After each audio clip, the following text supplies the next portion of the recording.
ಇಲ್ಲ ಇಲ್ಲ ಯಮರಾಜ್, ನಾನು ಇದಕ್ಕೆಲ್ಲ ಒಪ್ಪಲ್ಲ. ನೀವು ಇದೆಲ್ಲ ಮಾಡ್ತಾ ಇರೋ ಧರ್ಮದ ವಿರುದ್ಧ ಆಗುತ್ತೆ. ಹೂನಪ್ಪ, ಅಂತ ಕೆಲ್ಸ ಏನ್ ಮಾಡ್ದೆ ನಾನು? ನೀವು ನಂಗೆ ಶಿಕ್ಷೆ ಕೊಡ್ಬೇಕು ಅಂತ ಇದ್ದೀರಾ. ನಿಮ್ಗೆ ಗೊತ್ತಾನೆ ನಾನು ಆಂಜನೇಯ ಸ್ವಾಮಿಗೆ ಎಂತ ದೊಡ್ಡ ಭಕ್ತ ಅಂತ. ಭಕ್ತನ್ ಗುಣಗಳು ಏನ್ ಕಾಣಿಸ್ತಾನೆ ಇಲ್ಲ. ನಾನು ಪ್ರತಿ ಶನಿವಾರ ಆಂಜನೇಯ ಸ್ವಾಮಿ ಪೂಜೆ ಮಾಡ್ತೀನಿ. ಮತ್ತೆ ಆ ದಿನ ನಾನು ನಾನ್ ವೆಜ್ ನ ಮುಟ್ಟೋದು ಇಲ್ಲ. ಮತ್ ಮಿಕ್ಕಿದ ದಿವಸ ಅದೆಲ್ಲ ಸುಮ್ನೆ ತಮಾಷೆಗೆ ತಿನ್ಕೊಂಡು. ಅದೇ ಬಾ, ನೀನ್ ಸುಮ್ನೆ ತಮಾಷೆ ತಿನ್ಕೊಳ್ಳೋದಿಲ್ಲ, ನಮ್ ಮೇಗಡೆ ರಿಪೋರ್ಟ್ ಕಳಿಸ್ಬೇಕಾಗುತ್ತೆ. ನಿಮ್ಗೆ ಅರ್ಥ ಆಯ್ತಿಲ್ಲ, ನಾನು ಆಂಜನೇಯ ಸ್ವಾಮಿ ಭಕ್ತ.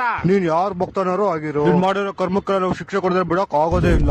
ಎಸ್, ದೇವ್ರು ಬಂದ್ಬಿಟ್ರು. ಓ ಹನುಮಾನ್, ನೀನ್ ಇಲ್ಲಿ? ಎಲ್ಲಿ ನನ್ ಭಕ್ತ ಸಂಕಟದಲ್ಲಿರ್ತಾನೋ ಅಲ್ಲಿ ನಾನು ಬರ್ಲೇಬೇಕು. ಅಯ್ಯೋ, ಯಾವ ಸುಮ್ಮನೆ ಭಕ್ತ, ಅವ್ನ್ ಸ್ವಾರ್ಥಕ್ಕೋಸ್ಕರ ಪಾಪ ಮೂಕ್ ಪ್ರಾಣಿಗಳನ್ನ ಹತ್ಯೆ ಮಾಡ್ತಿದ್ದ. ಆದ್ರೆ ಶನಿವಾರ ಮಾಡಿಲ್ವಲ್ಲ.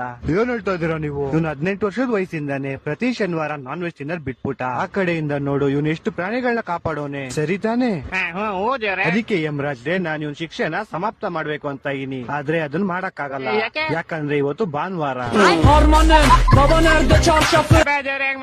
ಅಯ್ಯೋ ಹೌದಲ್ವಾ, ನಂಗೆ ಇವತ್ ಜ್ಞಾಪನ ಐತಿ, ಇವತ್ ಭಾನುವಾರ. ಅದಕ್ಕೆ ನಾವ್ ಇವ್ನಿಗೆ ಚಾವಟಿ ಹೊಡಿಯಕ್ಕಾಗಲ್ಲ. ಮತ್ತೆ ಮೋಸ್ಟ್ಲಿ ನಾನು ಇವತ್ತು ಚಾವಟಿ ಹಿಡಿನ ತಪ್ಪಿಸ್ಕೊಂಡೆ ಅನ್ಸುತ್ತೆ. ನೀವಿಬ್ರು ಹಿಂದೆ ಏನ್ ನೋಡ್ತಾ ಇದ್ದೀರಾ? ಕುಡಿದಿರೋ ಬೆಂಕಿಲ್ ಹಾಕೋಣ. ನಿಮ್ ಇಷ್ಟ ಯಮರಾಜ್ರೆ. ಇದೆಲ್ಲ